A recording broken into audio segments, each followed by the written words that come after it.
ओम श्री राम रामाय रामभद्राय रामचंद्राय मानसी श्री रघुनाथ नाथाय सीताय पतये नमः। श्री रामचंद्र कृपालो भजमन हरण भव भय दारुणम् नव कंज लोचन कंज मुख कर कंज पद कंजारुणम् कंदर गणित यमित छवि नवनील नीरद सुंदरम् पटभीत मानहु तडित रुचि शुचि नौमि जनक सुतावरम् भज दीन बंधु दिनेश दानं दैत्यवंश निकंदनं रघुनंदयानंद कंद कोसर चंद दशरथ नंदनं सिर मुकुट कुंडल तिलक चारु उदारो अंग विभूषणम् आजान भुज सर चापधर संग्राम जित कर दूषणम् इति वदति तुलसीदास शंकर शेष मुनिमनरंजनम् मम हृदय कंज निवास कुरु कामादिकलदल गंजनम् मन जाहि राचहु मिलहि सो वरु सहज सुंदर सामरो करुणानिधान सुजानशील स्नेह जानत रावरो यही भांति गौरीय शेष सुनि सिय सहित हर सियली तुलसी भवानी पूजि पुनि पुनि मुदित मन मंदिर चली जानि गौरी अनुकूल सिय हरसि न जाई कही मंजुल मंगल मूल पाम अंग फरकन लगी सियावर राम जय जय राम मेरे प्रभु राम जय जय राम। बोले सियावर रामचंद्र महाराज की जय। श्री तुलसीदास जी महाराज की जय। श्री रामचरितमानस ग्रंथ की जय। श्री रामचरितमानस में बालकांड में श्री तुलसीदास जी महाराज लिखते हैं कि पति को इष्ट देव मानने वाली श्रेष्ठ नारियों में हे माता आपकी प्रथम गणना है। माता सीता जी माता पार्वती की पूजा कर रही हैं और कह रही कि आपकी अपार महिमा को हजारों सरस्वती और शेष जी भी नहीं कह सकते। हे भक्तों को मुँह मांगा वर देने वाली, हे त्रिपुर के शत्रु शिव जी की प्रिय पत्नी, आपकी सेवा करने से चारों फल सुलभ हो जाते हैं। हे देवी आपके चरण कमलों की पूजा करके देवता मनुष्य और मुनि सभी सुखी हो जाते हैं। मेरे मनोरथ को आप भली भांति जानती हो माता, क्योंकि आप सदा सबके हृदय रूपी नगरी में निवास करती हो और इसी कारण मैंने उसको प्रकट नहीं किया है। ऐसा कहकर जानकी जी ने माता पार्वती के चरण पकड़ लिए और गिरिजा जी सीता जी के विनय और प्रेम के बस में हो गई। उनके गले की माला खिसक गई और मूर्ति मुस्कुराई।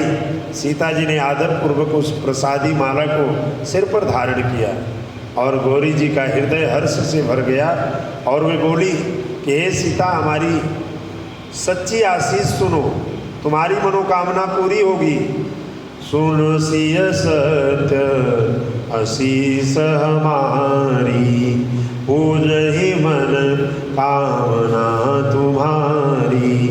नारद वचन सदा सुचि साचा, सोबर मिलहि जाहि मनुराचा। हे सीता, हमारी सच्ची आशीष सुनो, सच्ची आशीर्वाद सुनो, तुम्हारी मनोकामना पूरी होगी। नारद जी का वचन सदा ही पवित्र और सत्य है। जिसमें तुम्हारा मन अनुरक्त हो गया है वही वर तुमको मिलेगा। जिसमें तुम्हारा मन अनुरक्त हुआ है वही स्वभाव से सुंदर सांवला भर श्री रामचंद्र जी तुमको वरण करेंगे। वह दया के खजाना और सुजान सर्वज्ञ हैं, तुम्हारे सील और स्नेह को जानते हैं। इस प्रकार श्री गौरी जी का आशीर्वाद सुनकर जानकी जी समेत सब सखियाँ हृदय में हर्षित हुई। और तुलसीदास जी कहते हैं कि भवानी जी को बार बार पूज करके सीता जी प्रसन्न मन से राजमहल को लौट चली। और गौरी जी को अनुकूल जानकर सीता जी के हृदय में जो हर्ष हुआ वह कहा नहीं जा सकता। सुंदर मंगलों के मूल उनके बाएं फड़कने लगे। हृदय सराहत सियलो नाई, गुरु समीप गवने दो भाई। राम कहा सब कौशिक पाही, सरल स्वभाव छुअत छल नाही। सुमन पाई मुनि पूजा कीनी, मुनि आशीष दो भाईन दीनी। सुफल मनोरथ हो तुम्हारे, राम लखन सुनी भय सुखारे। करी भोजन मुनिवर विज्ञानी, लगे कहन कछु कथा पुरानी। विगत दिवस गुरु आय सुपाई, संध्या करन चले दो भाई। श्री राम जय राम जय जय राम, जय सिया राम जय जय सिया राम। इस तरह से गौरी जी को जानकी जी अपने अनुकूल जान करके सीता जी के हृदय को जो हर्ष हुआ वह कहा नहीं जा सकता। सुंदर मंगलों के मूल उनके बाएं अंग फड़कने लगे। हृदय में सीता जी के सौंदर्य की सराहना करते हुए दोनों भाई गुरु जी के पास गए। श्री रामचंद्र जी ने विश्वामित्र जी से सब कुछ कह दिया, क्योंकि उनका सरल स्वभाव है और छल तो उन्हें छूता भी नहीं। फूल पा करके विश्वामित्र मुनि ने पूजा की, फिर दोनों भाइयों को आशीर्वाद दिया कि तुम्हारे मनोरथ सफल हो। ये सुनकर के श्री राम लक्ष्मण जी सुखी हुए। श्रेष्ठ विज्ञानी मुनि विश्वामित्र जी भोजन करके कुछ प्राचीन कथाएं कहने लगे। और इतने में दिन बीत गया और गुरु की आज्ञा पाकर दोनों भाई संध्या करने चल पड़े। प्राची दिशि शशि हुयहु सुहावा, सिय सुख सरिस देखि सुख पावा। बहुरी विचार कीन मन माही, सिय बदन सम हिम कर नाही। श्री राम जय जय राम, जय सिया राम जय जय सिया राम। इस तरह उधर पूरब दिशा में सुंदर चंद्रमा उदय हुआ। श्री रामचंद्र जी ने उसे सीता जी के मुख के समान देखकर बड़ा ही सुख पाया और फिर मन में विचार किया कि ये चंद्रमा सीता जी के मुख के समान नहीं है।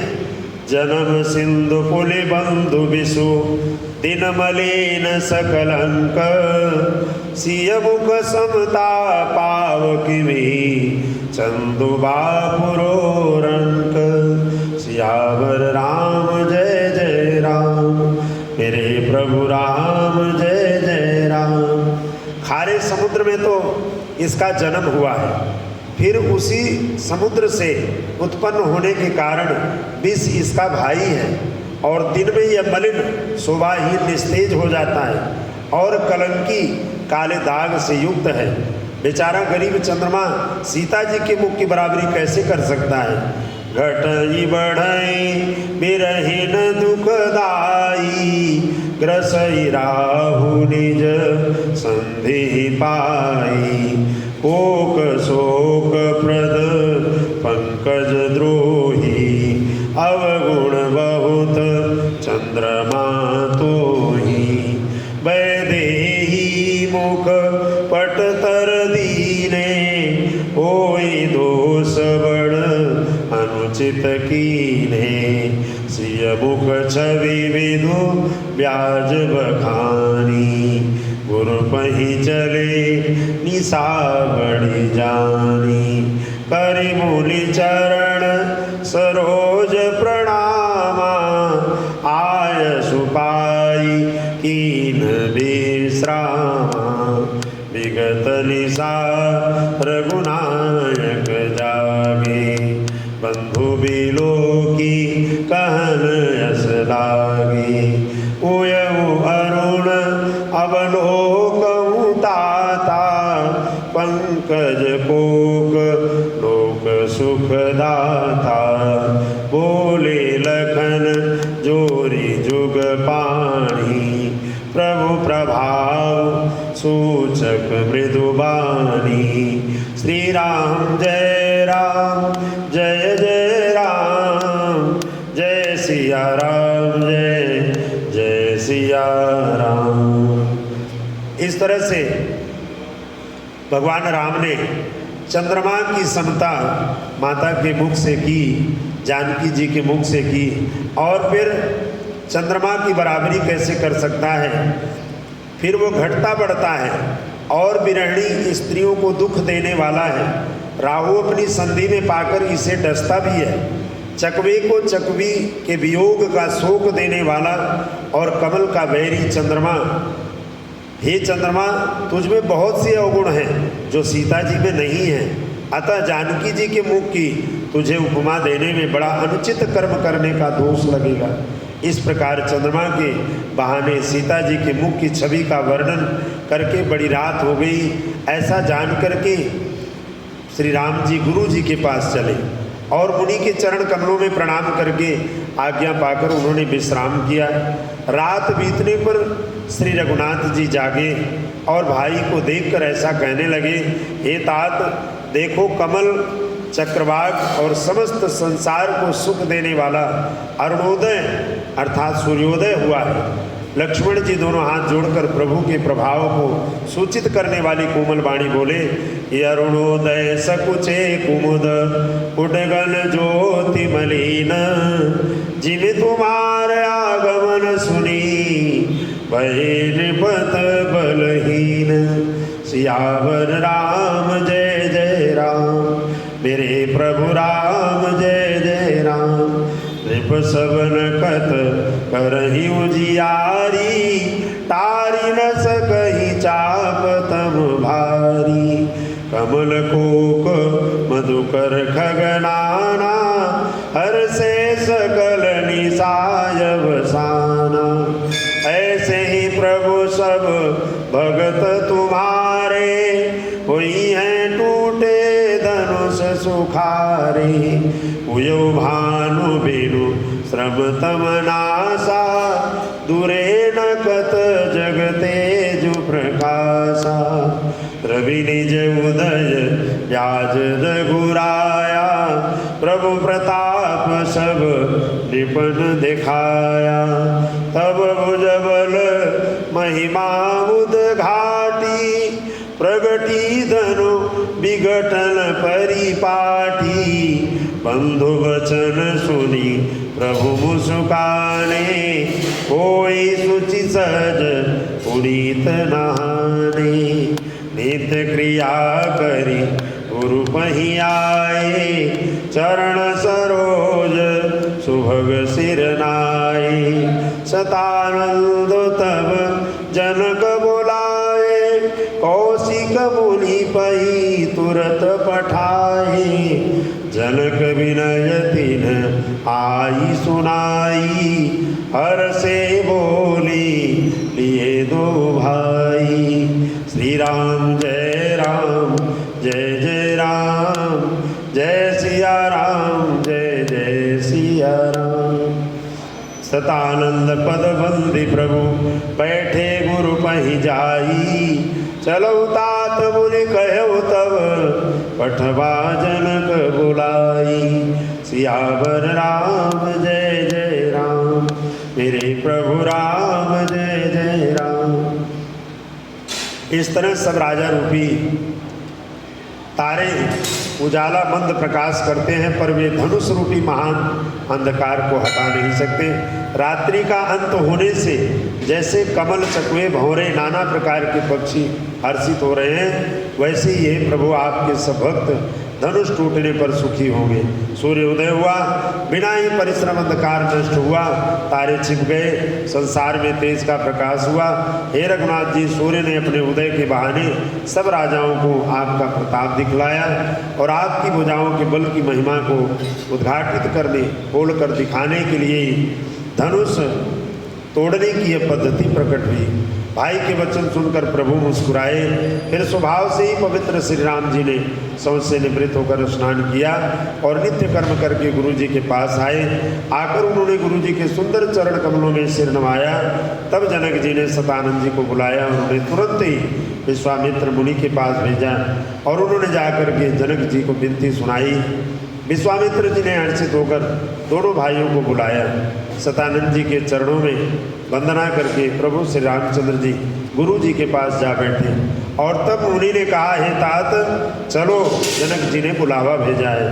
बोले सियावर रामचंद्र महाराज की जय, उमापति महादेव की जय, श्री रामचरितमानस ग्रंथ की जय, श्री तुलसीदास जी महाराज की जय, श्री गौरी शंकर भगवान की जय। ओम शांति शांति सर्वारिष्ट सुशांतिर्भवतु।